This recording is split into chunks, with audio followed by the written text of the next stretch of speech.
after colonization ended, we needed new structures to keep these countries where they were. Okay? And the first of those is aid. Okay? We give them aid.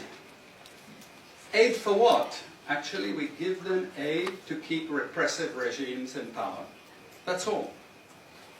Okay? We're not giving them aid for much more, except to a little bit of infrastructure to make sure those raw materials get to the ports and aren't gotten out of the ground.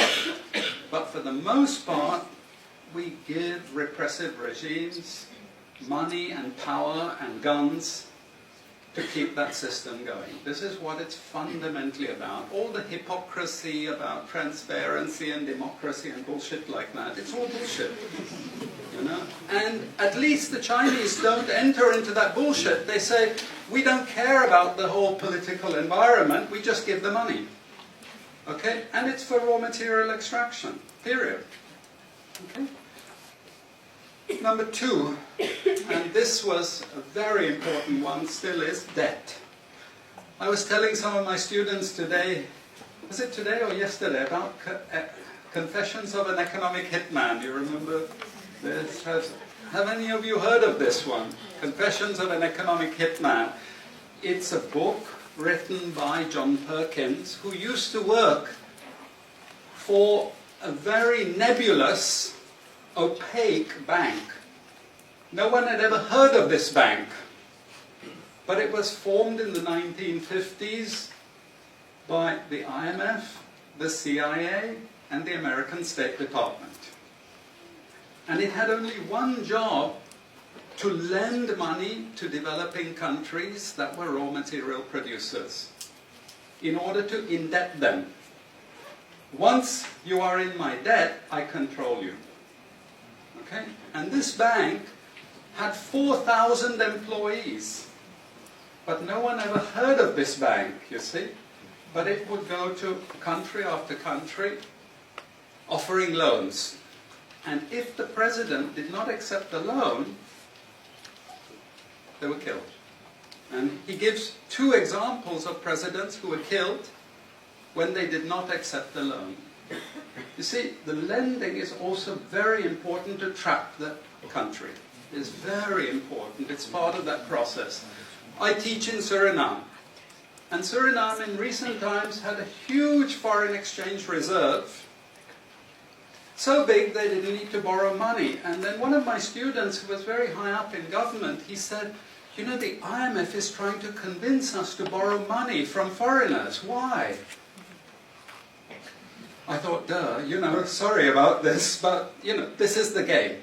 And in the end, Suriname did borrow this money because the IMF said, if foreigners lend to you, then everyone will think Suriname is such a strong economy that foreigners are interested in lending to you. You understand? Before Lula came to power, you know, the previous president in Brazil, Cardoso, his predecessor, took a gigantic international loan. No necessity for taking the loan. Why?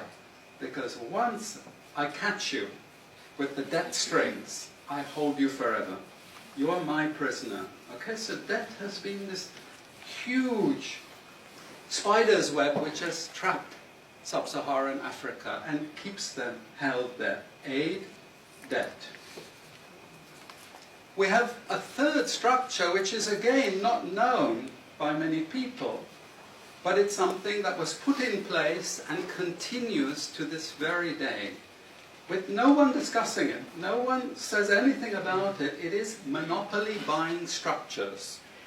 This is for all raw materials and basic agricultural goods produced by developing countries. There are only 4 or 5 Western multinationals that buy all those goods.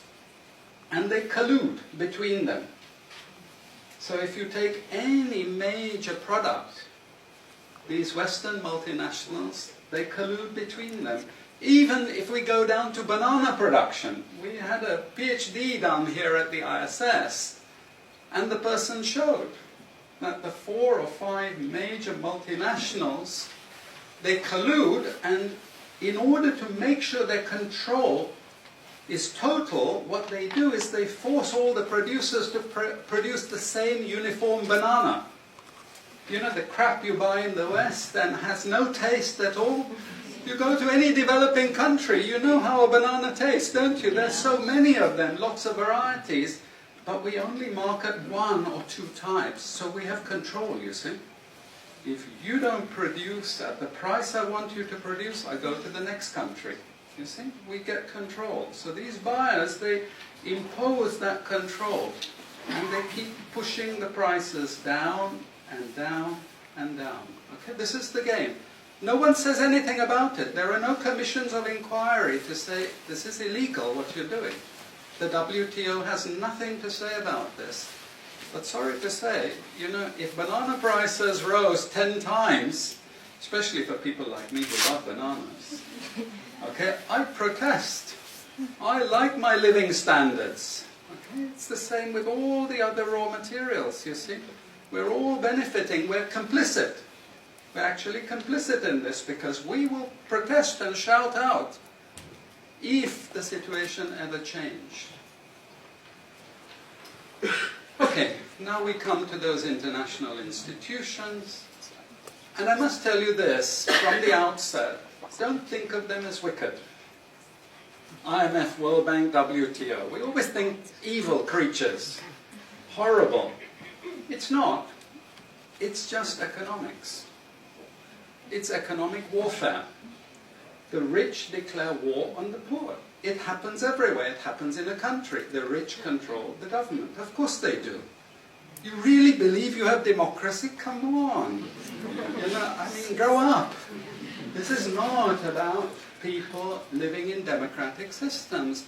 What we have is the rich control. The rich set up these institutions explicitly to control the poor countries. And they don't give them much room for maneuver. Which incidentally, when the IMF starts talking of poverty alleviation, you should also understand that there's another game there also starting to play, which I'm going to come back to later. But what do these institutions do? What does the IMF do? What is structural adjustment about? It's about making sure countries keep producing what we want them to produce. We make sure they have recurrent balance of payments problems. You notice these countries never get out of balance of payments problems. You notice that? Whereas countries that never took IMF support are always out of balance of payments problems. But the countries that are continuously getting advice and support by the IMF, they're always in balance of payments problems. Why? Because that's the way we keep our stranglehold on them. And that's what we have done. We have done, the IMF and the World Bank. And they've also done something very, very important. And that is they have destroyed the self-sufficiency of these countries. Colonization started it. Okay? One of the most important things is we destroy food self-sufficiency. Okay? And the World Bank continued it.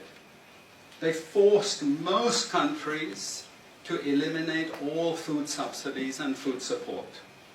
Okay? Because once you don't produce your own food, I increase my control over you. How do we know this? Well, very funny thing happened some years ago. Not so funny, actually. It involved starvation of a large number of people in Malawi. Okay? Many of you could remember this because it was really tragic. But the Malawian finance minister, who was under terrible threat at the time, suddenly broke ranks and he said, well, you know why we had this famine? Because one of the conditions of the loan given by the World Bank was we destroyed all our grain surplus stocks. Why? Because remember, we want you dependent. 1970s, the US Senate, the US Congress said, we will not allow Latin America to produce their own food. We will start a strategy involving the IMF and the World Bank to destroy food self-sufficiency of Latin America. Then they will indeed be our true backyard.